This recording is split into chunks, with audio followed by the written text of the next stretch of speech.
Bonjour les fous d'autonomie. Alors, aujourd'hui, c'est plus un podcast qu'une vidéo. Il ne va pas y avoir trop d'images. Il va surtout y avoir des passages de lecture. Des lectures qui, pour moi, sont importantes, qui résonnent. Des lectures que j'ai fait, alors pas forcément dernièrement, que j'ai fait il y a plusieurs mois, mais que j'ai fait au cours de cette année qui vient de se passer, l'année 2021. Je voulais les partager plus tôt, je ne l'ai pas fait. Je pensais faire des articles, je ne les ai pas faits. Donc je vais vous les partager là, aujourd'hui. Donc ça va être plusieurs sujets de traiter. Il va y avoir des sujets sur l'alimentation, sujets sur l'amour et puis la sexualité. Et il va y avoir, je ne sais pas si je vais l'ajouter dans cette vidéo-ci, enfin dans ce podcast ou pas, parce que je ne l'ai pas encore enregistré, je vais voir. Vous allez découvrir à la fin si je l'ai mis ou pas. Si je ne le mets pas maintenant, je le mettrai dans un autre, on verra. Passage politique pour le coup. Je parle jamais de politique. Là, je vais peut-être vous partager certaines petites choses de lectures que je viens de faire, là, pour le coup, qui sont beaucoup plus récentes, mais qui résonnent à mon niveau, qui résonnent fort, parce que c'est des choses où j'étais déjà en approche de ça il y a des années. Et puis, j'ai découvert des trucs nouveaux. Enfin bon, voilà, je vais vous partager un petit peu tout ça. Et puis, je vous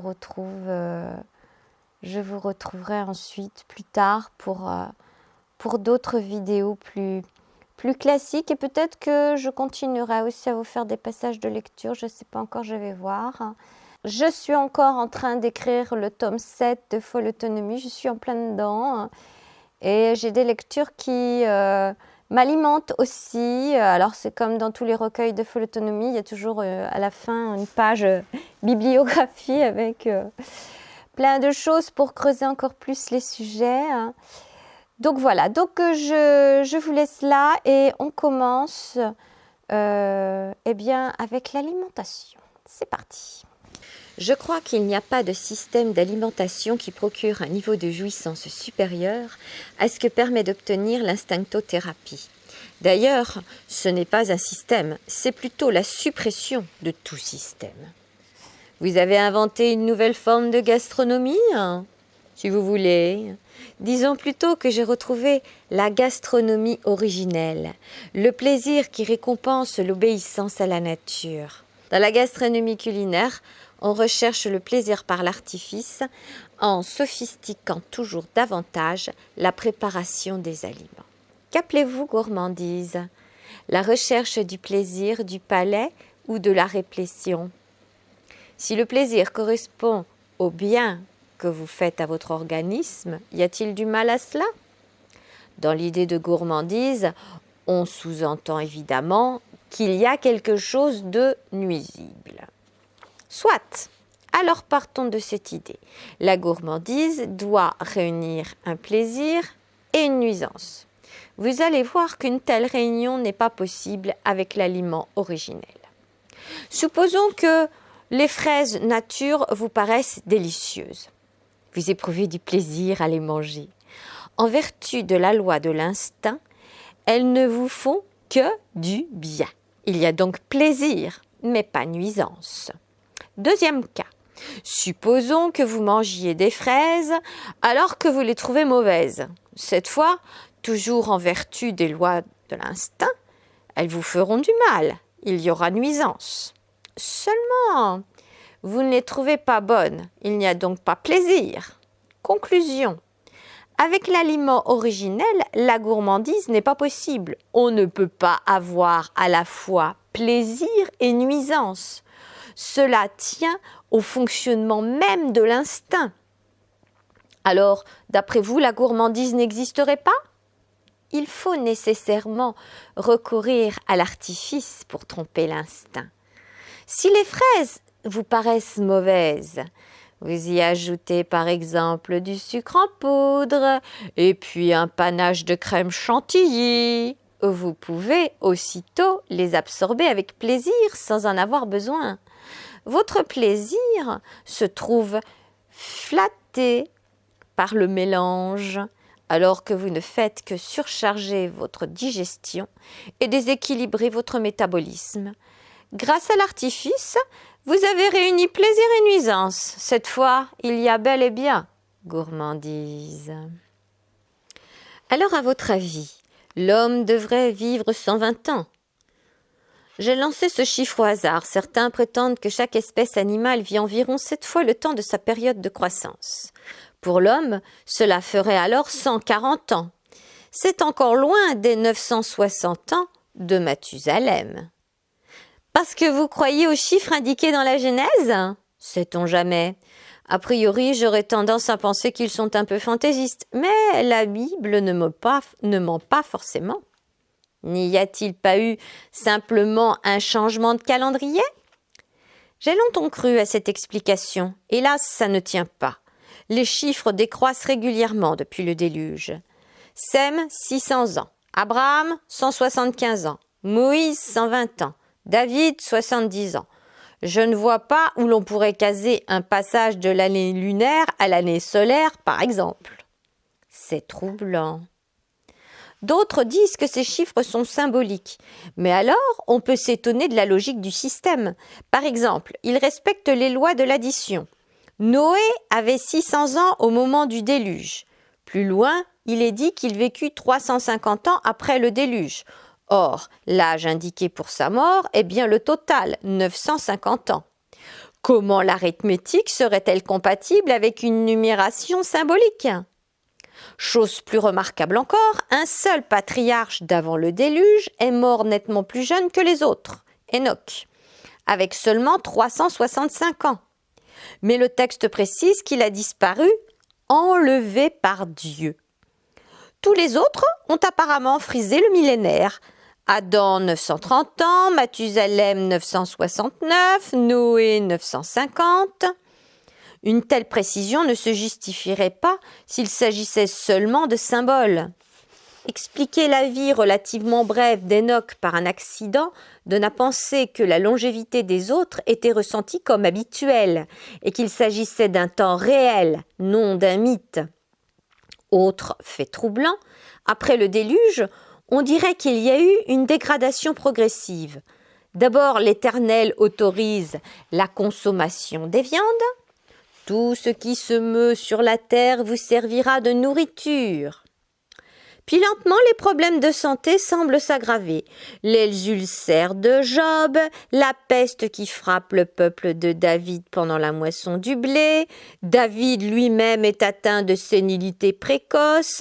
Avant de confier le trône à son fils Salomon, il a des problèmes de thermogénèse.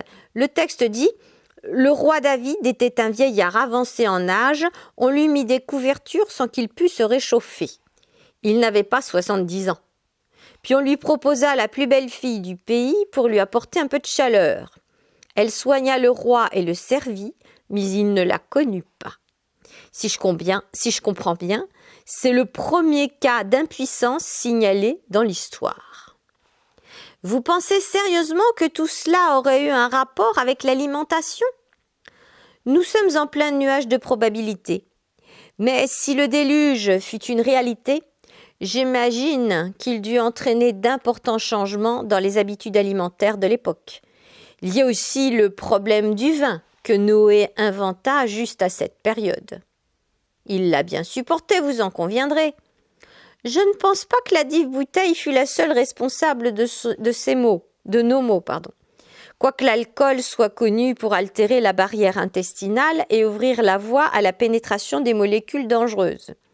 L'apparition du vin expliquerait peut-être la chute brutale de la courbe juste après le déluge. Par la suite, les durées de vie se rétrécissent assez régulièrement. J'attribuerais volontiers cette lente déconfiture au progrès de la cuisine, celle-ci ne pouvant que progresser au cours du temps.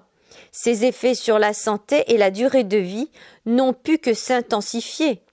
Mais enfin, ce ne sont que des spéculations. Alors, je reprends ma lecture. Un passage que je trouve tout à fait intéressant, dans d'autres ouvrages que j'ai moi-même écrits, j'en parlais déjà avec d'autres passages de lecture, mais je vais lire celui-ci. Donc c'est l'histoire de la viande quand on mange cru. Hein, et cette histoire, cette légende comme quoi les singes ne mangent pas de viande, seraient végétariens. Eh bien non, c'est pas le cas. Alors je vous lis le passage. Mais en quoi pouvez-vous affirmer que la viande est un aliment originel pour l'homme? Les grands singes sont végétariens, à ce qu'on dit. Ah, nous voilà partis dans les grandes thèses végétariennes. On a cru longtemps que les singes dédaignaient les chairs animales parce qu'ils se nourrissent principalement de fruits et d'herbes sauvages. Personne ne les avait encore surpris en flagrant délit de carnivorisme. Évidemment, on ne s'attendait pas à ce qu'ils mangent de la viande. Il eût fallu concevoir qu'ils puissent la manger crue, vu qu'ils n'ont pas de cuisinier à leur solde. Or, la viande crue, c'est un tabou. J'ai pu voir les réactions de mon entourage quand je l'ai introduite dans l'instincto. Parce qu'au début, vous l'aviez interdite? Presque tous les amateurs de diététique sont influencés par le végétarisme. Je n'y ai pas échappé au départ. Il est vrai que le problème de la viande et des chairs animales en général mérite une attention toute particulière. Introduire des protéines étrangères dans un organisme peut être fort dangereux. Je pense que le végétarisme correspond à une vérité, à une lointaine expérience que les hommes ont faite au moment où ils ont commencé à se nourrir de viande. Ou plus exactement, à se nourrir de viande sans obéir aux lois de l'instinct. À se nourrir de viande sans obéir aux lois de l'instinct, ça c'est essentiel. Introduire dans son corps un aliment que celui-ci désire et sera capable de métaboliser correctement, c'est tout autre chose que d'y introduire le même aliment quand le corps ne le désire pas. Dans le second cas, toutes sortes de molécules pourront échapper au travail minutieux que devraient accomplir les enzymes digestifs et provoquer des désordres que personne n'est encore en mesure d'évaluer. Une chose est sûre, ce n'est pas en plaçant le problème au bout des idéologies et des passions qu'on y verra clair. Pour en revenir à nos histoires de singes, je crois qu'il vaut mieux s'en tenir aux faits.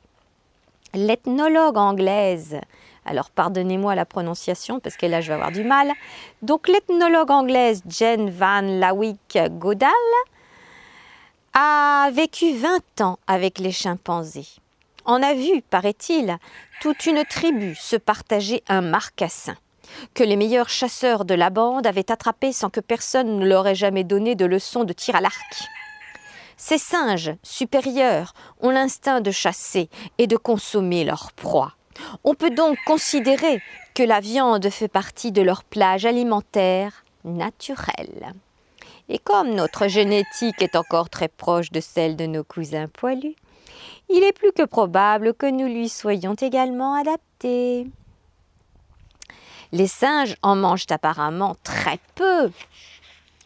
Le fait qu'ils en mangent peu ne permet pas de dire qu'ils ne soient pas utiles à leur santé ni à la nôtre.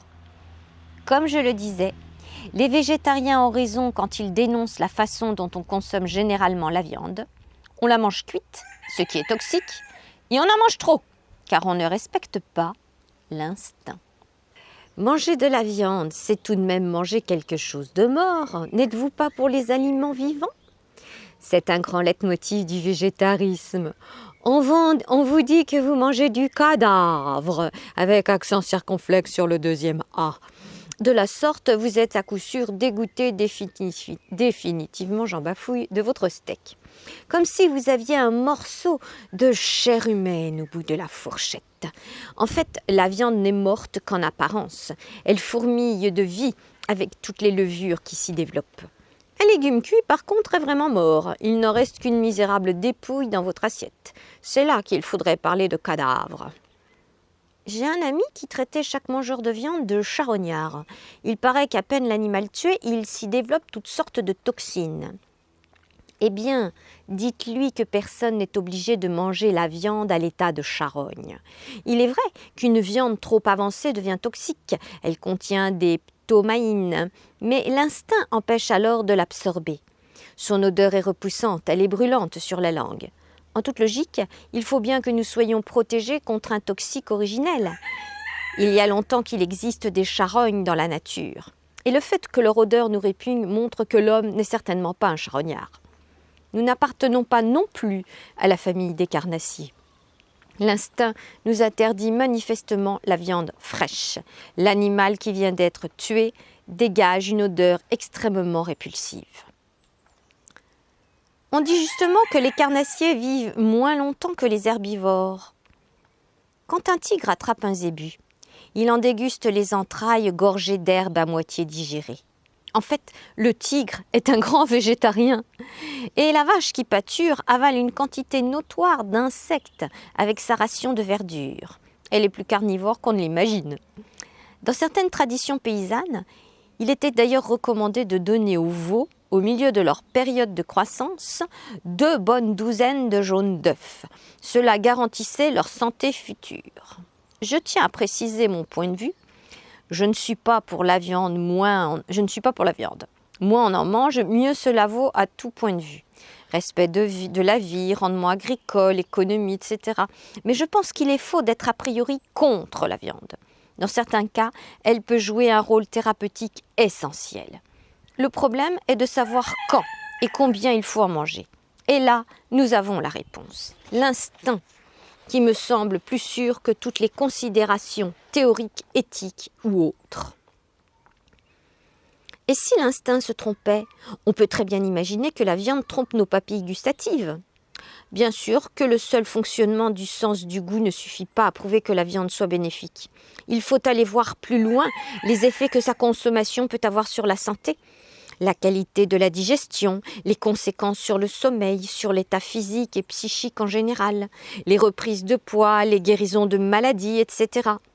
Avec le recul, il me semble que les résultats sont dans l'ensemble très positifs. Pourvu qu'on respecte le langage de l'instinct et qu'on évite d'associer la viande trop régulièrement à d'autres aliments. Vous acceptez les théories de Shelton ? Dans chaque théorie, il y a quelque chose de vrai.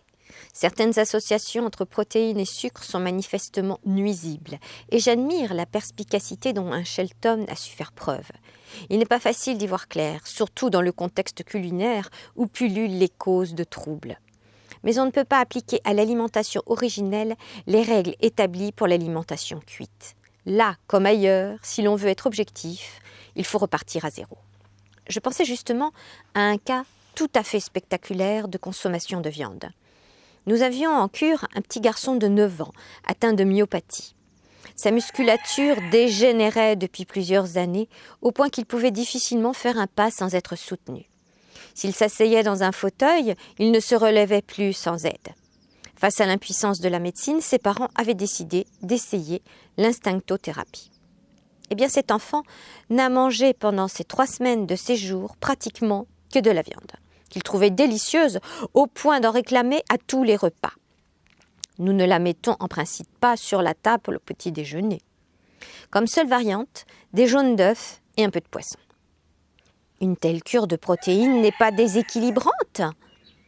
L'équilibre alimentaire, à mon sens, consiste non pas à équilibrer les menus, mais à équilibrer le corps, c'est-à-dire à lui apporter ce dont il a besoin. Il faut bien croire que cet apport intensif de protéines correspondait à un besoin véritable, resté enfoui jusque-là sous l'imbroglio des habitudes culinaires. Revenant de voyage, j'aperçus en effet mes 3 enfants de la série des crus qui jouaient avec un 4e partenaire à une partie très mouvementée de tennis de table. Le jeu consistait à courir autour de la table de manière à changer de joueur pour chaque passe. Je me dis qu'ils avaient recruté un nouveau petit compagnon parmi des enfants nouvellement arrivés que je ne connaissais pas. Puis en m'approchant, je reconnus notre petit myopathe qui courait avec eux. J'imagine votre émotion. Quand on pense au nombre d'enfants dont la vie est brisée par cette maladie, sans que la médecine ait la moindre idée de son origine, devant des cas de ce genre, il serait difficile de vouer la viande à toute l'hégémonie, comme le font certains végétariens et comme je l'ai fait moi-même un certain temps. Les interdits trop stricts et non fondés scientifiquement ont toujours quelque chose de louche. Il faut s'en méfier comme de toute forme de fascisme. Avec notre démarche, nous avons un élément de réponse de plus. Les mécanismes de l'instinct rendent parfois la viande attirante, surtout la viande faisandée, comme il le fait avec n'importe quel aliment naturel. Il serait étonnant que l'instinct se trompe, et comme les résultats sont favorables... Parce que d'après vous, la viande faisandée aurait figure à la plage alimentaire originelle de l'homme ? D'après les archéologues qui se sont penchés sur les vieux os rongés par nos ancêtres, il semble que la viande était consommée en quantité substantielle il y a quelques 5 millions d'années. Et pourquoi parliez-vous de viande faisandée ? Il y a 2 écoles, la théorie des chasseurs et la théorie des ramasseurs de carcasses. Si nos ancêtres étaient chasseurs, ils mangeaient plutôt la viande à l'état frais. S'ils récupéraient les restes de carcasses abandonnées par les grands prédateurs, ils la consommaient forcément après une certaine maturation. En fait, on peut distinguer plusieurs classes d'animaux. D'abord, les amateurs de viande fraîche. Les carnassiers ont l'instinct d'attraper leur proie et de la dévorer vivante. Le plus souvent, ils n'en consomment qu'une partie, en commençant par les viscères, puis ils laissent traîner la dépouille qui commence à se prédigérer sous l'effet de ses propres enzymes et de levures qui s'y développent. Quand elle est suffisamment rassie, elle dégage une odeur différente, qui est ressentie comme attirante par une deuxième série d'animaux, phacochères, rongeurs, singes, etc. Finalement, la carcasse, s'il en reste, tourne à la charogne. Interviennent alors les charognards du genre hyène, chacal, vautour, pour qui les odeurs de cadavres que nous trouvons répugnantes sont certainement très plaisantes, sinon ils ne s'approcheraient pas.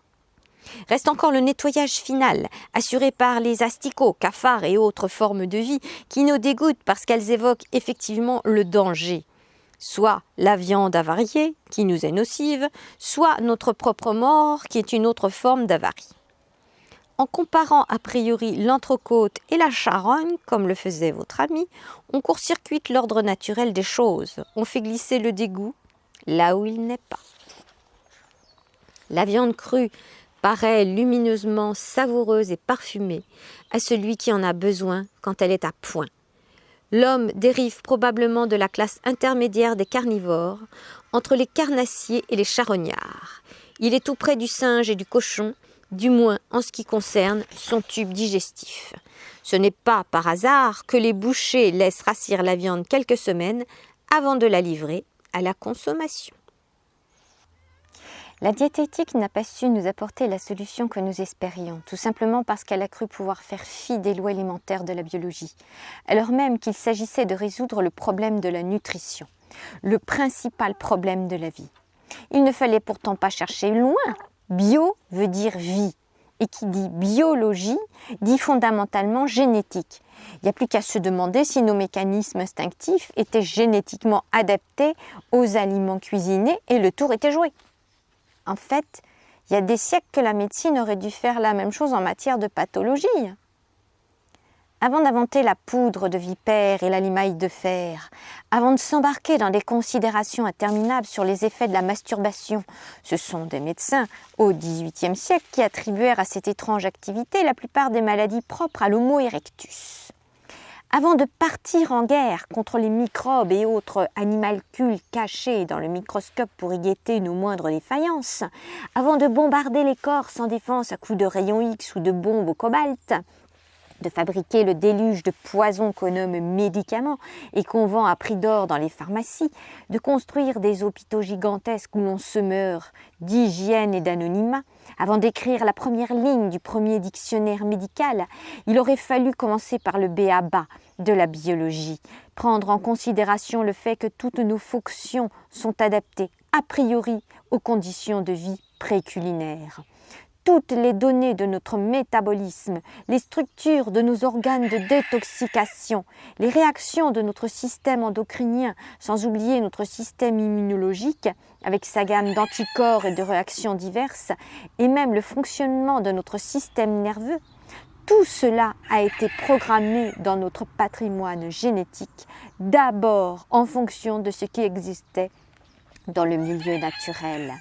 Alors que la machine humaine tombe en panne, s'affole ou crève, plutôt que de la réduire en pièces détachées toujours plus nombreuses au point de mettre l'esprit dans l'incapacité d'appréhender la réalité, il me semble qu'on aurait pu au moins une fois dans l'histoire de notre science essayer de voir comment cette machine fonctionne avec son carburant d'origine. Cela n'a jamais été fait ? Non. Personne, apparemment, n'a jamais eu l'idée saugrenue de manger comme le fait l'animal. Il n'y a rien dans toute la bibliographie scientifique. C'est pourtant une question que chaque enfant se pose une fois dans sa vie. Pourquoi ne mangeons-nous pas les aliments tels que les donne la nature, alors que tous les animaux de la création le font et l'ont toujours fait ? Pourquoi ne pourrions-nous pas vivre sans cuisiner ? Quelles en seraient les conséquences sur la santé ?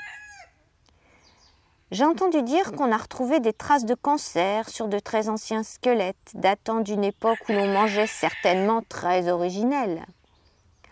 Il y a beaucoup de bruit qui court sur les hommes préhistoriques.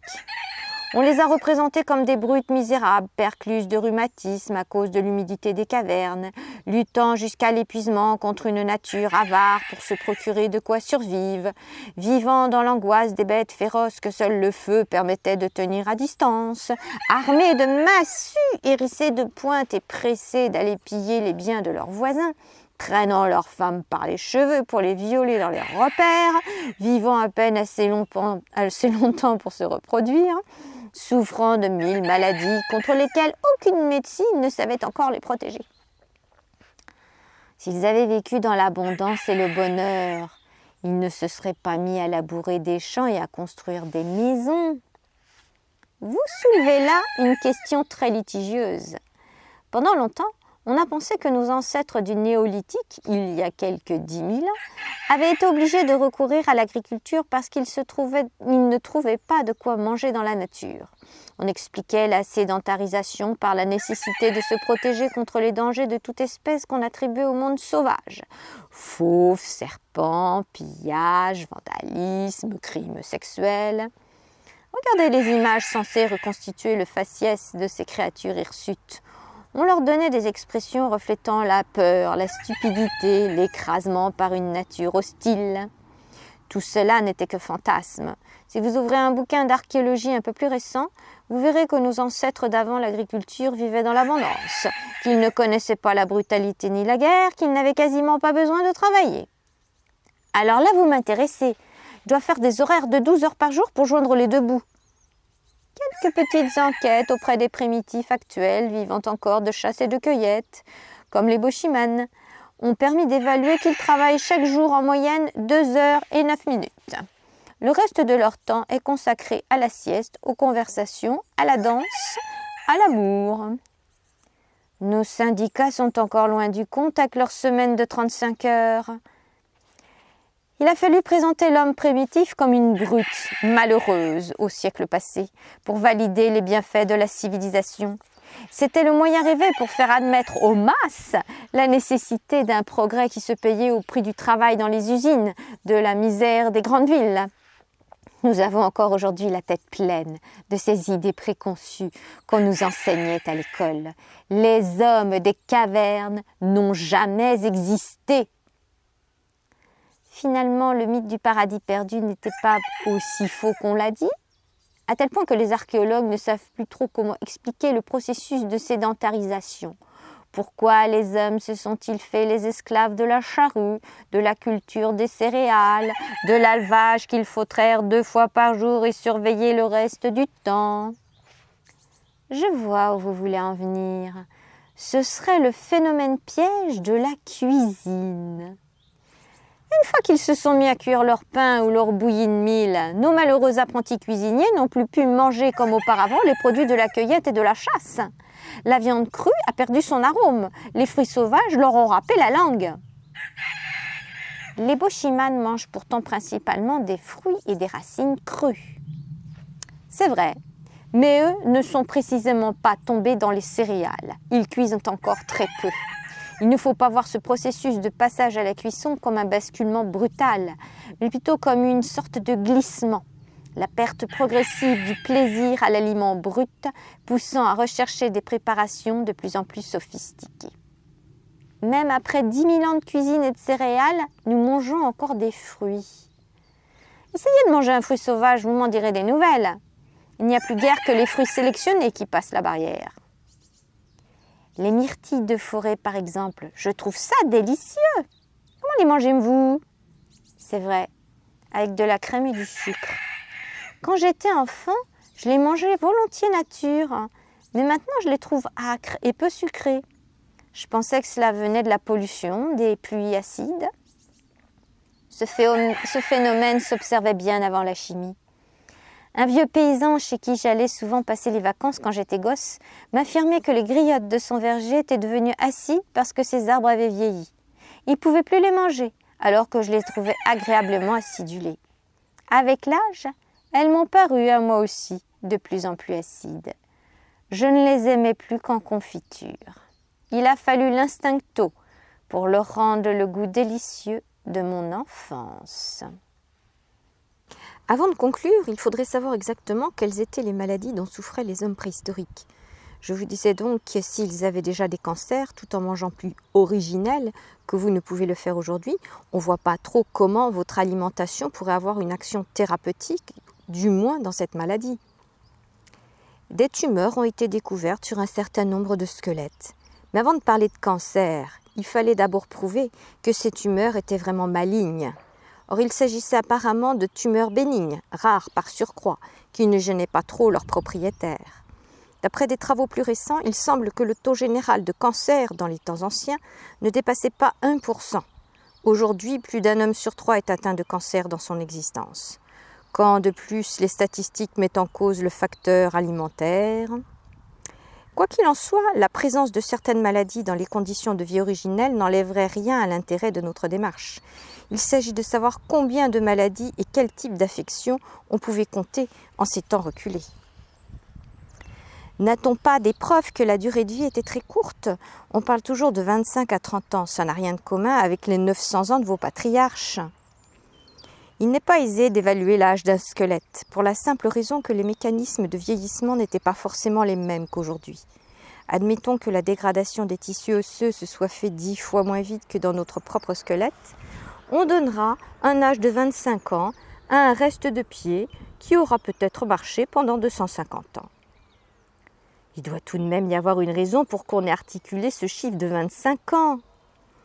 Par analogie avec la durée de vie du chimpanzé. Non, la réalité est encore moins flatteuse pour les auteurs du canular. La seule méthode un peu fiable utilisée par les archéologues pour déterminer la durée de vie d'un individu s'appuie sur l'examen de la soudure des os du crâne. Malheureusement, cette soudure est définitive dès l'âge de 25 ans environ, si bien que cette méthode ne permet pas de déterminer des longévités au-delà de cette limite. Il était donc facile de dire qu'aucun squelette ne donnait la preuve d'une durée de vie de plus de 25 ans. Était-ce de la mauvaise foi? L'archéologie a toujours eu le goût des supercheries. L'homme de Piltdown, le sens de l'humour des Anglais, assembler une mâchoire de singe avec un crâne d'homme pour reconstituer le maillon manquant de notre arbre généalogique. Le pire, c'est que d'importants personnages ont fait pendant 40 ans de savants discours sur cet être hypothétique venu à point pour justifier les théories de Darwin, sans se douter un instant de la farce. L'honnêteté scientifique consiste à dire clairement ce qu'on sait, mais aussi ce qu'on ne sait pas encore. Or, on ne sait rien sur la longévité des hommes préhistoriques au-delà de 25 ou 30 ans. Les faux bruits circuleront encore longtemps. Il faut s'y attendre, car il est très réconfortant de penser que le progrès nous a prolongé l'existence, nanti d'une culture à nulle autre pareille, mise à l'abri des fléaux naturels et des maladies. Pour mon compte, je m'en tiens aux faits et j'essaie de voir quels sont les résultats d'une alimentation préhistorique sur la santé et le comportement en général. Par exemple, je viens de faire un sondage portant sur 433 personnes pratiquant la méthode. Il s'agissait de remplir un questionnaire donnant une vue assez complète des améliorations ou des aggravations des troubles de toute nature dont souffraient ces personnes avant l'instinctothérapie. Les résultats ont été très convaincants. Pour un total de 1005 troubles améliorés ou disparus, il n'y avait que 25 aggravations, 45 stagnations et 54 nouveaux symptômes, généralement sans gravité. Cela fait en gros une efficacité de 90%. C'est assez spectaculaire, hein. D'autant plus qu'une bonne partie de ces personnes se sont mises à l'instinctothérapie parce que la médecine ne pouvait plus rien pour elles. C'est pour moi la meilleure preuve de l'inadaptation génétique aux conditions de vie et d'alimentation moderne. Je m'adresse à vous deux, hommes et femmes. Si vous voulez introduire l'amour dans votre vie sexuelle, vous allez avoir besoin d'une nouvelle énergie. La source de cette énergie, c'est l'honnêteté. L'honnêteté envers vous-même et l'honnêteté face à la vie. Reconnaissez que vous ne pouvez y arriver seul, que vous avez besoin d'aide. Car lorsque vous abandonnez, lorsque vous lâchez prise en toute humilité, l'aide est déjà là, à l'intérieur de vous. Alors, elle peut se manifester à l'intérieur de vous. Une telle honnêteté et une telle connaissance de soi génèrent la passion, le pouvoir de l'amour et de l'engagement véritable dans l'existence. À l'origine, le mot « passion » signifiait souffrance. Non la souffrance de l'amour, mais la souffrance de soi-même ou de la personnalité. C'est la dissolution ou la mort de la personnalité ou de soi-même qui cède la place à la véritable passion. La personnalité est constituée de toutes vos souffrances émotionnelles et mentales passées qui subsistent aujourd'hui encore dans votre subconscient. Et la composante la plus importante de la personnalité est le malheur sexuel. Tous les chagrins d'amour, les frustrations sexuelles et les contrariétés dont vous avez souffert dès votre toute première expérience sexuelle. En d'autres termes, la personnalité est l'ignorance en amour et la peine que cette ignorance cause. À l'image de toute chose dans l'existence, la personnalité ne veut évidemment pas mourir. Elle est nourrie par l'amour de soi plutôt que par l'amour de l'amour. La passion, c'est ça, c'est l'amour de l'amour, ça c'est moi qui dis. Cependant, viendra le temps, pour chacun, où la personnalité, comme toute chose, doit mourir. C'est alors le moment pour l'amour d'entrer plus profondément dans le corps. Et tandis que la personnalité est dissoute, ce qui est toujours un processus douloureux et traumatisant, là on est en plein dans l'alchimie, la véritable passion apparaît, telle qu'elle était au commencement. En ces temps de confusion et d'ignorance, retourner vers cet état d'amour doré n'est pas facile. De nos jours, faire l'amour est un compromis, c'est l'acceptation de ce qui peut être fait ou espéré de mieux dans les circonstances actuelles. Et cela génère au mieux le plus haut sentiment qui puisse être espéré d'un tel compromis, à savoir la satisfaction. C'est comme être drogué. Vous remarquerez que ce sentiment vous fait vous endormir après avoir fait l'amour. Il est personnifié dans le monde par le dieu d'amour façonné par l'homme, l'orgasme. L'homme est fou d'orgasme, et aujourd'hui c'est la femme, la déesse de l'amour elle-même, qui est infectée et enflammée par cette folie masculine et se met à adorer ce faux dieu masculin. Comme si jouir était un signe d'amour. Tout animal est capable de jouir sans aucun signe d'amour. Mais vous ne pouvez pas faire l'amour sans amour. Ne nous laissons donc pas duper ou cessons de nous faire avoir plus longtemps. Si vous voulez un orgasme, allez vous masturber. Si vous voulez l'amour, tenez-vous-en à cette manière de faire l'amour. Donc tout ce qu'il raconte dans le bouquin. Persévérer et le changement fondamental nécessaire dans le cerveau s'accomplira finalement. Je précise que l'auteur du bouquin, c'est un homme. Je continue. Ce changement fondamental ne se réalise qu'en apprenant à devenir conscient en amour, en faisant l'amour pour l'amour et non pour vous-même. Cela signifie être à la fois psychologiquement et spirituellement présent au cours de l'acte d'amour et durant les préliminaires. Tout d'abord, que signifie être psychologiquement présent ?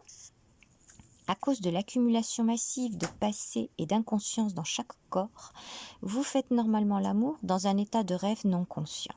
Voilà ce qui se passe.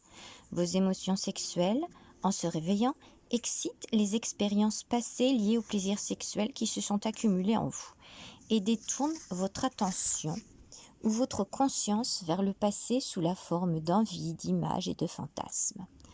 Absorbé par le passé, vous vous coupez en tant qu'être conscient de l'amour que votre corps est en train de faire dans le présent.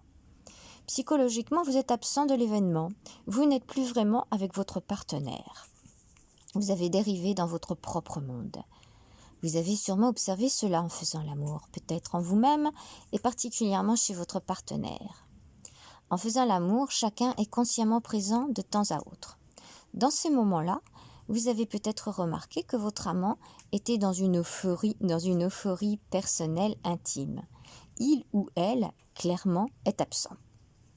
C'est comme de parler à quelqu'un et savoir qu'il ne vous écoute plus. Alors plutôt que de rester seul, dehors dans le froid, vous revenez aussi vite que possible à votre état de rêve personnel, de façon à pouvoir, vous aussi, vous perdre dans le monde imaginaire des rêves érotiques. Le but de l'acte d'amour est d'être présent ensemble lors de l'union physique consciente entre l'homme et la femme. Mais votre façon habituelle de faire l'amour est orientée vers vos objectifs personnels. Vous êtes complaisant envers vous-même et en recherche de gratification personnelle. Vous êtes séparés par des mondes de rêves. En fait, vous avez tous deux emprunté le vagin ou le pénis de l'autre pour faire l'amour à vos propres émotions, à votre propre passé. Dans une rencontre de ce type-là, où chacun est isolé de son côté, comment pourrait-il y avoir la possibilité d'une union intemporelle et consciente entre les principes masculins et féminins? Parce qu'on fait davantage l'émotion que l'amour, et puisque l'émotion isole invariablement, une telle façon de faire l'amour sépare progressivement les amants. Ils se fatiguent l'un de l'autre et la magie disparaît. Faire l'amour devient une habitude, un devoir, ou c'est une décharge émotionnelle comparable à celle d'un accès de colère. L'incompréhension, le mécontentement et l'agitation s'accroissent. Pourquoi, au fond, avez-vous besoin d'avoir recours à l'imagination? Pour vous mettre en condition? Pour avoir une érection? C'est un non-sens. Vous pensez juste en avoir besoin à cause de l'habitude dans laquelle la majorité du monde se complaît, par manque d'amour et de compréhension. C'est une habitude très difficile à briser, mais vous devez le faire. Vous n'avez pas besoin de votre imagination pour faire l'amour, parce que vous êtes en contact avec ce qui est réel. L'homme ou la femme, concret et vivant, vous offre la sensation la plus agréable et la plus délicieuse que vous puissiez avoir, dans la chair et non dans le mental. Les habitants de la Terre ont été mystifiés par l'imagination. À travers les âges, les enfants et les adultes se sont adonnés à la masturbation et ils ont fait l'amour en imagination, inconscients que cette imagerie est une illusion complète et une dépendance cruelle. Parce que chacun s'adonne à la même drogue, cette dérobade dénuée d'amour est considérée comme normale et même nécessaire et elle ne suscite jamais aucune remise en question. Lorsque le pénis et le vagin sont libérés des émotions, ils font l'amour d'une façon extatique. La sensation, la perception est si exacerbée qu'il semblerait au premier abord possible de perdre connaissance, car le plaisir est presque insupportable. Ce processus se poursuivant, il faut être vigilant afin d'être complètement présent, être conscient que l'amour divin est en train d'être fait. Il n'y a pas de limite à l'expansion de l'être ou de la joie, ni à la relation directe et immédiate avec l'esprit, connu pour être l'union. C'est être dans la présence divine, dans l'union mutuelle, et parce que seul l'amour est en train d'être fait, et non pas l'émotion ou l'imaginaire, et parce que l'amour, à l'inverse des émotions ou de l'orgasme, n'a pas de fin. Le même délice de ravissement physique et spirituel est présent chaque fois qu'ils font l'amour ensemble ultérieurement.